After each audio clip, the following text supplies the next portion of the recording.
we again present the famous Mr. Chameleon of Central Headquarters in his most famous cases of crime and murder.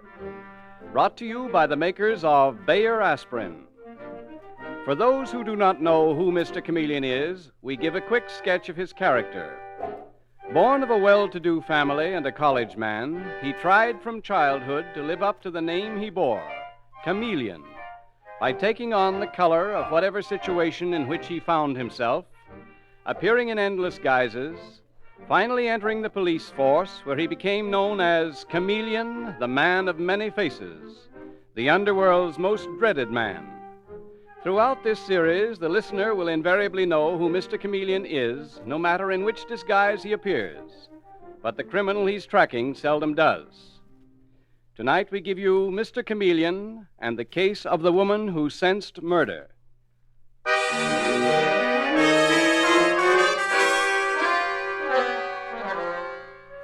It is 9 o'clock at night, and there's a light burning in the office of the Commissioner of Police. He is sitting across the desk from Mr. Chameleon, the man of many disguises, the detective who has been the nemesis of so many criminals. Well, here's the letter, Chameleon. Yeah? My dear Commissioner, I have thought long before writing this, but the time has come when, compelled by fear, I am forced to write. I am an old woman, but a sane one, and many things have occurred in this house which make me believe that some person in it has planned to murder me. Well, go on, Commissioner. I am writing to you, Mr. Commissioner, because my attorney, Mr. Huntington, is in Europe, and I have no other place to turn. I have been reading about your Mr. Chameleon, and I wondered if he could visit me. I knew his mother and remember him as a lad, and I'd feel rather safer in his hands than in those of an ordinary policeman. Signed, Helen Audrey. Well, feel safer in your hands, Chameleon, than in the hands of an ordinary policeman. Well. Commissioner, I think that a letter like this from Mrs. Audrey may have a very, very black background. When are you going to see her? As soon as I can get there. Mrs. Audrey is one of the richest women in New York. She has a tremendous amount of money. Too many people stand to benefit from her death. Uh-huh.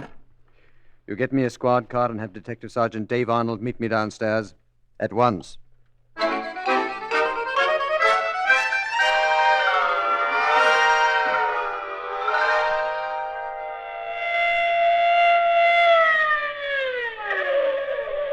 That's the Audrey Mansion, Mr. Chameleon, and it's all lit up. Guess they're giving a party. Well, there's only one car. Dave, look at the license. That's a doctor's car. Come on. Now, this looks like the doctor coming out. I beg your pardon. Are you the doctor? I am Dr. Hammond, Mrs. Audrey's physician. Then Mrs. Audrey is sick? Mrs. Audrey is dead. Dead? Dr. Hammond, I am Chameleon of Central Headquarters. Yes, I've heard of you. Tell me, Doctor, how did Mrs. Audrey die?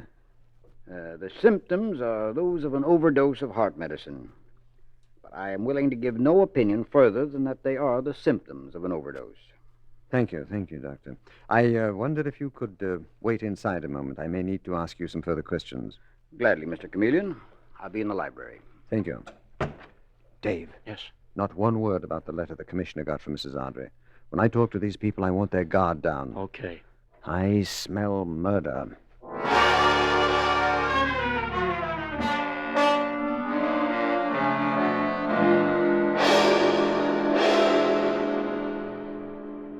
Dr. Hammond, how did Mrs. Audrey happen to take that overdose of medicine? Wasn't she warned that an overdose would be fatal? I warned her repeatedly, Mr. Chameleon. I said only one tablet at a time. Oddly enough, when I just looked in the box, there was only one tablet missing. Yet she must have taken more. Who was with Mrs. Audrey at the time of death? Not a soul. Servants were out. Her 2 sons were out. Even her daughter-in-law, Stella Audrey, was not at home. She says that Bobby, that's her 12-year-old boy, wanted to see a movie. It was Stella Audrey who discovered the body, wasn't it, Doctor? Yes. When can I question her? Not till morning, I'm afraid, Mr. Chameleon. She's in a state of prostration. Oh. Very well, but that is the deadline. I must question her then.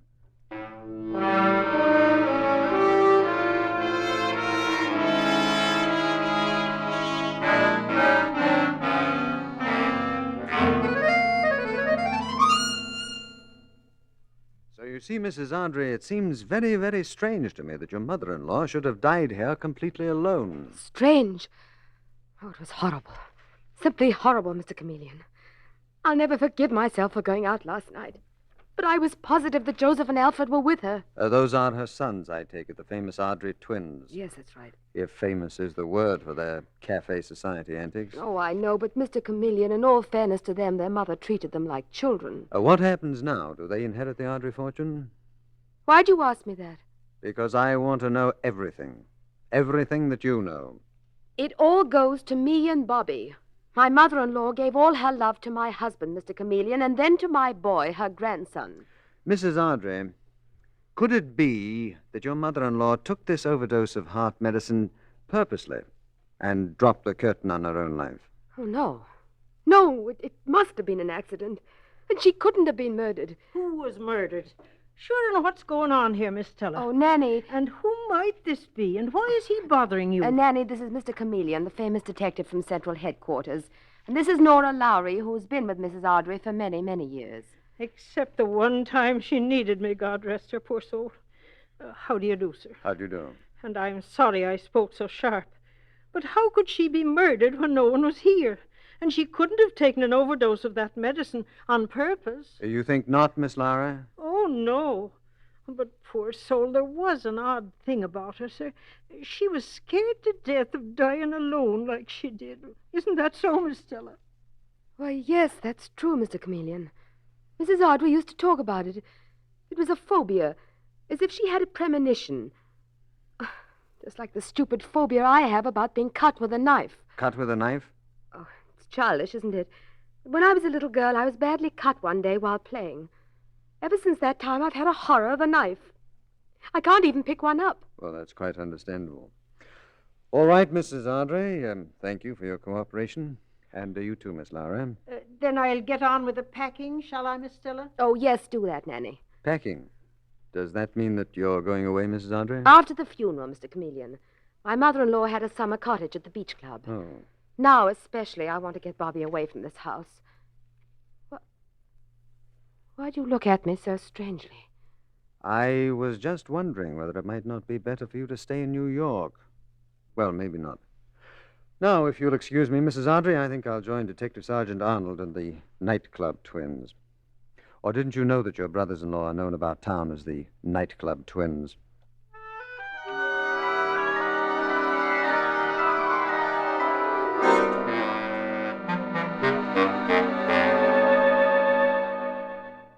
And who are you to ask us such personal questions? Wasn't the shock of Mother's death bad enough without having to put up with a couple of policemen? He means us, Mr. Chameleon. Yes, I gathered as much, Dave. Mr. Chameleon. Mr. Chameleon, is that who you are? Yes, Mr. Joseph? Or are you Mr. Alfred? I'm Joseph Audrey. But really, this is surprising. The famous chameleon working on a simple case like this. Which resulted in your mother's death. Poor Mother, I Stop always it, knew Alfred. Mr. Chameleon, you're such a famous detective. I always pictured you as turning up in some impenetrable disguise and handling only big cases. Well, this may be a big one. Suppose I told you that it was murder. Then I'd say you were mad. Mother wasn't murdered. A heart attack is death from natural causes. Mr. Chameleon, whatever it is you're suspecting, I'd like to remind you of one important point. My brother and I are still quite penniless. Stella and Bobby inherited everything. Is that a fact? That is a fact, Detective Sergeant Arnold. However, I'm sure that Stella would be glad to take care of us. We expect to go with her and Bobby to the cottage, the beach club. Why not? Alfred and I are quite used to being parasites. We don't like it particularly, but we'll stand it if we have to. We police have the idea that where murder is the issue, people have to stand a lot.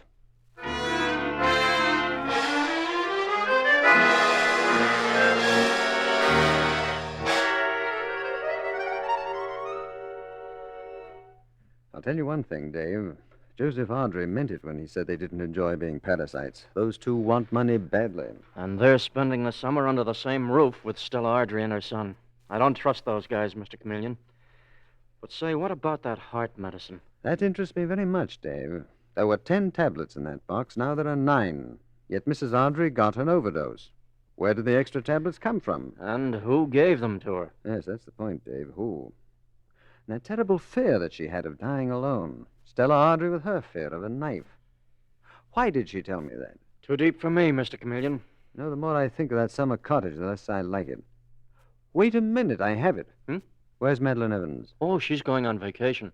How right you are. Nice long vacation at the beach club. What? A lady detective on a holiday. Such a beautiful detective. She can keep an eye on the Audreys. And are you going up there, too, Mr. Chameleon? Well, now let's see. I play tennis, I can swim, I can ride. You suppose that the beach club, at the urging of the police, would like to hire a sports instructor. A sports instructor named Michael O'Rourke.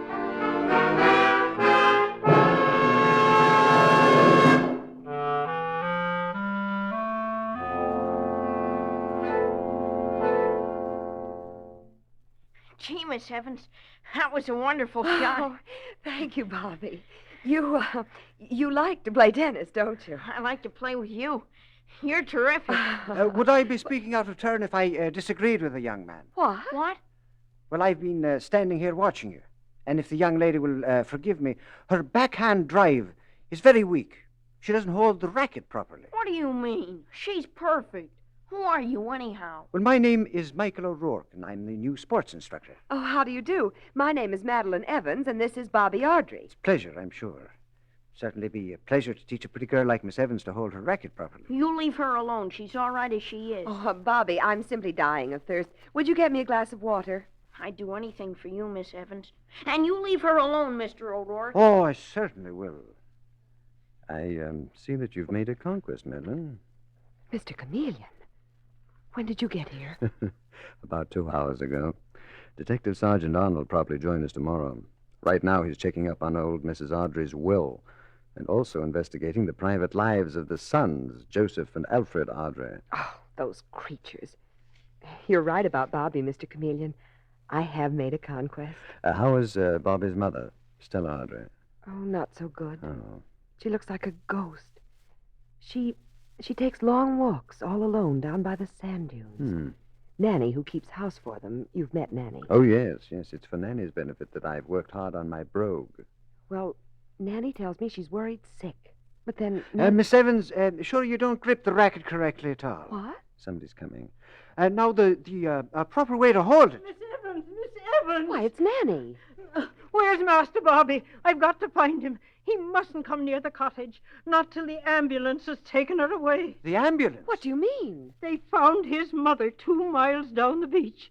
She went on one of her walks and someone robbed her. They took her rings and they stabbed her.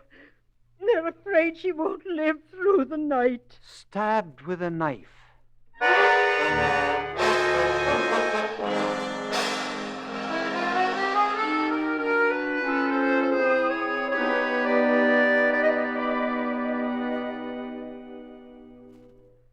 I wonder how Mrs. Ardrey's getting along, Mr. Chameleon. O'Rourke, if you please. Mike to you, Madeline. Watch that. On a beautiful night like this, death seems very No, remote. not to Stella Audrey, who was stabbed with a knife. And death may be approaching us right now. Here comes one of the twins. Well, that's Joseph. Mr. Ardrey? Mr. Ardrey, Yes, Miss Evans? how is your sister-in-law? Stella is dead. Oh, no. We're taking her body back to New York tomorrow. And what becomes of the little lad? If you're referring to my nephew, my brother and I are his guardians now. We're taking him back to New York with us, of course. Good night. Good night. Mr. Chameleon, did you hear what he said? Those 2 men are Bobby's guardians. Yes, Madeline, I heard, and I heard something else. Mrs. Audrey is dead, stabbed. Like her mother-in-law, she died in the way that she feared most. Now, doesn't that strike you as very odd indeed? And, Madeline, doesn't it tell you something about the killer?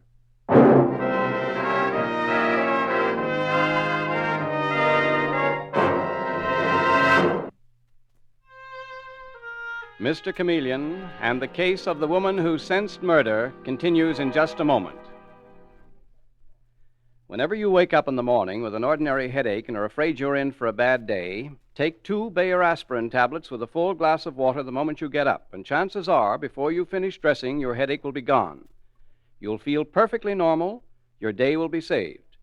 Thousands of normal people use Bayer aspirin in this way and get reliable, fast-acting relief. That's because Bayer aspirin starts to disintegrate within 2 seconds after you take it, hence is ready to go to work almost instantly. To see Bayer aspirin's astonishing 2-second disintegrating action, drop one of these tablets in a glass of water. Before it reaches the bottom of the glass, it will start to disintegrate. It does the same in your stomach, and that's why Bayer aspirin gives such fast relief. Remember, besides quick relief, Bayer aspirin also means reliable relief.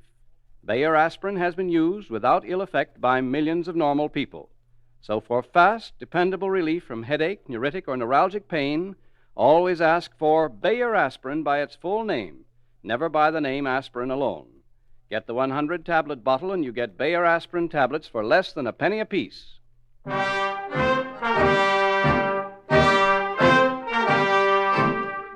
And now back to Mr. Chameleon and the case of the woman who sensed murder. It is the following morning, and along a wooded bridle path come 2 horsemen, Mr. Chameleon and Detective Sergeant Arnold. Both men look extremely grave, and Mr. Chameleon is saying, So after Bobby's death, Joseph and Alfred Ardrey would at last inherit the Ardrey fortune. What do you mean after, Mr. Chameleon? I mean O'Rourke. You'd think the boy was already dead. I'm afraid it's only a matter of time. That was an interesting will, Dave. Very interesting. Makes me all the more interested in those heart tablets that killed old Mrs. Ardrey. But where's the guy that killed the old lady? Not a trace yet. See, that's the trouble. It may take time to break this case, and we haven't got time. Bobby hasn't got time. I wonder what he's afraid of.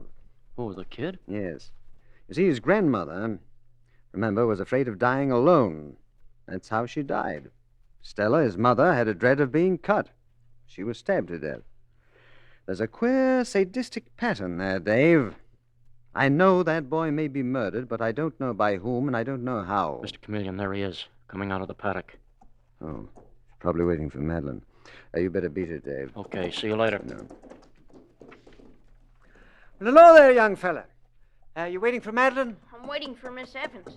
We're going riding together. You like to ride, don't you? You're not going along, are you, Mr. O'Rourke? Miss Evans told me that just her and me, that we could spend the day together. Oh, I wouldn't come near the 2 of you. But you know, Bobby, you really have the makings of an all-round sportsman. You ride, you play tennis. Are you scared of guns? Oh, me? No. Ah. Did you ever go up in an airplane? Sure, often. We flew to California last year. Is that a fact now? Well, Bobby, you're a better man than I am. I wouldn't go up in a plane on a bit. I'm just a coward, that's all. You are? Oh, sure. All of us are about something. With me, it's flying. I'm not ashamed to admit it. Mr. O'Rourke, if I tell you something, will you promise not to tell Miss Evans? My Uncle Alfred says I'm a coward, too. And I am. Oh, I don't believe that. Yes, I am. Whenever I go in swimming, I stay close to the shore. I don't even swim to the raft because I'm scared of the water. Only I'm going to get over it. Well, Bobby... Yes, I am, Mr. O'Rourke. I'm going to make myself get over it. Someday soon, I'm going to make myself go out in the water beyond my depth.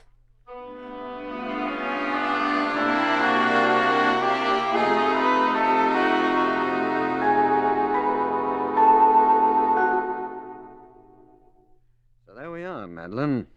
Now, at least I know the method of the killing. When? Early in the morning, no doubt, when there's no lifeguard on the beach. But, Mr. Chameleon, how awful. Because a child wants to prove he isn't a coward, he's going to be murdered. We can stop it, Mr. Chameleon. We can patrol the beach. Yes, but the murderer won't come to the beach with Bobby. They'll watch. Yes, but from a distance. See, the trouble is, if we save Bobby's life, they'll try again later on, when the boy's been taken beyond our reach. But you've got to save his life. We can't let him drown. No, Dave, but appearances can be very deceiving. Now, look at me. Heavy tan, reddish hair, plus an Irish brogue, and I am Michael O'Rourke. Only I'm not, you see. But, Mr. Chameleon, what the heck has that got to do with the kid drowning? I don't get it. Well, you will, Dave, you will. Meet me at the beach at 6 in the morning. You better be prepared to get good and wet.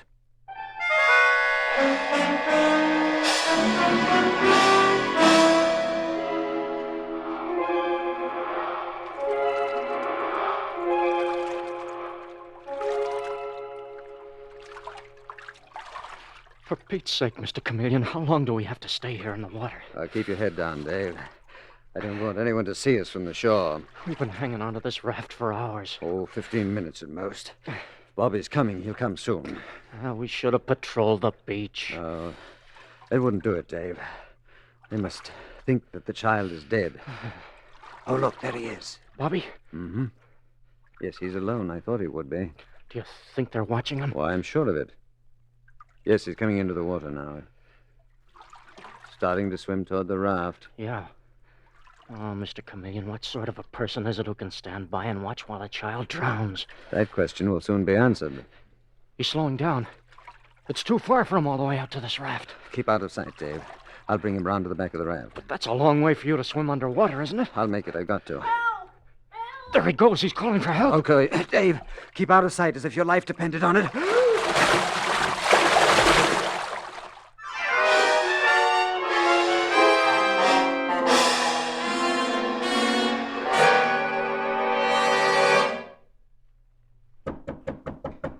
Who is it? It's Michael O'Rourke, Nanny. The love of your life. Mr. O'Rourke, this is no time for joking. We're going back to New York to bury Mrs. Ardrey. Oh, I'm sorry. Ah, that was stupid of me. Let me come in for a moment, won't you? I'd like to say goodbye to the little lad. Well, Master Alfred and Master Joseph are having their breakfast. Oh, let them. I don't mind. Well, all right. Come on in. I'll go and fetch Master Bobby. Who's that, Nanny? It's Mr. O'Rourke, the sports instructor, Master Alfred. I'll be right back. Fine, Nanny. Well, good morning, gentlemen. What do you want? Alfred, there's no need for you to be rude just because other people have no manners. I came to say goodbye To whom? to Bobby. And why the devil are you so interested in Bobby? Master Bobby isn't here, Mr. O'Rourke. His room's empty. What? But where is he? I don't know, Master Joseph. I can't imagine. Would he by any chance have gone to the beach for a swim? Not Bobby. He'd be scared to death to go in at this hour. Oh, wait now. His bathing suit always hung in that closet. I'll just take a look. What made you think Bobby might have gone swimming, Mr. O'Rourke? Oh, no reason. It's gone. His bathing suit's gone. You're crazy, Nanny. He couldn't have gone for a swim. Well, he must have. Oh, heaven help us. What has the poor child done? There's no lifeguard there at this hour, Mr. O'Rourke, and he could hardly swim at all. Well, then why did you urge him to try to swim to the raft? What? Why did you tell him that he mustn't be a coward? That Miss Evans wouldn't like him if she knew he was a coward? What the devil are you talking about? Are you crazy, too? Oh, the man must be touched in the head. I never told Bobby he should swim to the raft. Yes, you did, Nanny. You told me just this morning. Who said that? Who said that? It was Bobby. He's here. He can't be. I imagined I heard his voice. You told me it would be good for me to swim to the raft, Nanny. Just like you told Mother to walk to that lonesome place down the beach. Stop it, sir. I won't listen. Look, Nanny, there in the doorway. Bobby, all dripping wet. It's his ghost come to plague me. He's dead. I watched him die. Yes, but he didn't die, Nanny. Detective Sergeant Dave Arnold and I saved him. Oh, you couldn't have. I didn't see. Well, why should I do a thing like that to darling little Bobby? Well, I'll tell you why. Under the terms of old Mrs. Ardrey's will, you receive $5,000 a year, unless you outlive both Stella and Bobby. In that event, your yearly income is $25,000 a year. How do you know this? Detective Sergeant Arnold brought me a transcript of the will. But I don't understand. What's happened to your brogue? Who are you? I'm Mr. Chameleon of Central Headquarters, and I arrest you, Nanny, for the murders of Mrs. Ardrey and her daughter-in-law, Stella Ardrey. No, I didn't do it. Well, here is the proof. Dave, come in, please. Here I am, Mr. Chameleon. Dave, that handbag that Nanny never lets out of her sight. Get that for me. No, you can't have it. Give it to me. Yes. Here are the rest of the tablets of death. Nanny, for months you stole them one at a time from old Mrs. Ardrey, and then you murdered her with an overdose. Mr. Chameleon, you're a wicked man. I loved Mrs. Ardrey. If she were here, she'd tell you I loved her. Very touching, Nanny. But it won't go. See, first Mrs. Ardrey wrote the Commissioner of Police that she thought her life was in danger. And then we found this note. A little safe even you didn't know she had, Nanny. And it ends this way. And should I be killed, the person I suspect is Nora Lowry. You've made it all up. My motto, you know, is the innocent must be protected, the guilty must be punished. And you come in on the last sentence. Dave, you bring in the state's witness, please. Okay. Come in, Mr. Smithers. Him! Mr. Smithers, do you identify this woman as the one who purchased from you this knife that killed Stella Ardrey? I do. I identify her, sir. And I've already identified the knife. Oh, it's all against me. Mr. Alfred, Mr. Joseph, help me. Leave us out of this. You murderess. I was always afraid of you. But I did it all for you. I killed them both for you. No, you didn't. You did it for yourself. Come along, Nanny. We're going.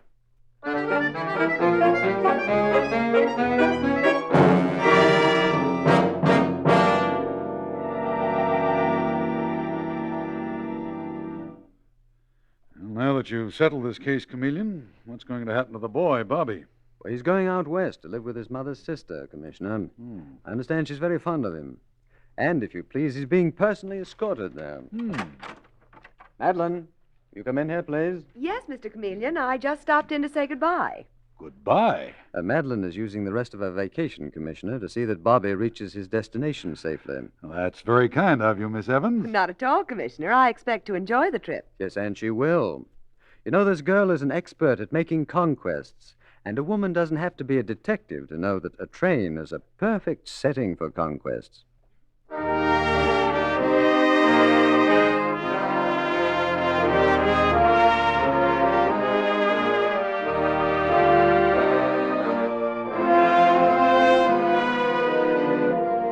And with these words, Mr. Chameleon concludes tonight's murder case.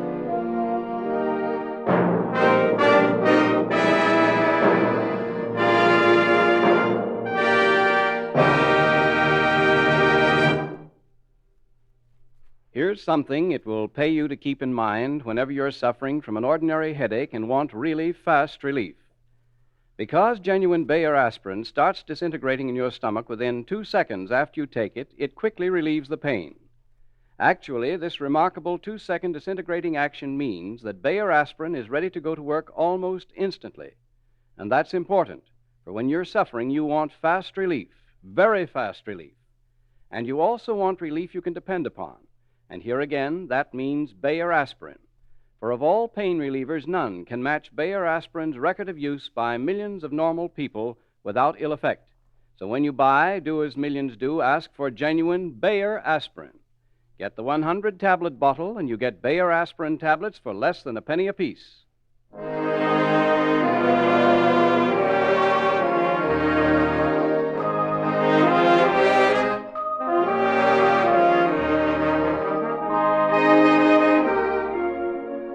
Listen next Wednesday night at this same time for Mr. Chameleon, the man of many faces, in The Case of His Brother's Murderer.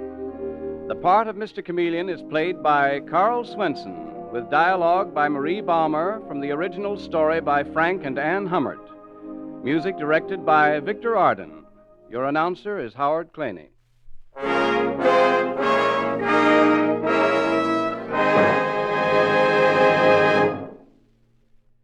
New Lion's toothpaste does what no other toothpaste can. Thousands of laboratory tests on scores of individual teeth reveal that New Lion's toothpaste actually gets teeth 2.5 to 5.5 times brighter than any of the 5 leading brands, brighter by far, in fact, than any toothpaste on the market. Remember, it's not just another toothpaste, not just another old toothpaste with an added ingredient. Lion's toothpaste is utterly new, radically different. It cleans without soap, polishes without chalk. Lion's toothpaste.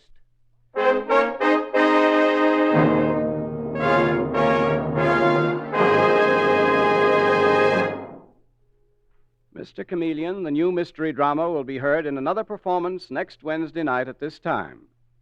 This is CBS, where 99 million people gather every week, the Columbia Broadcasting System.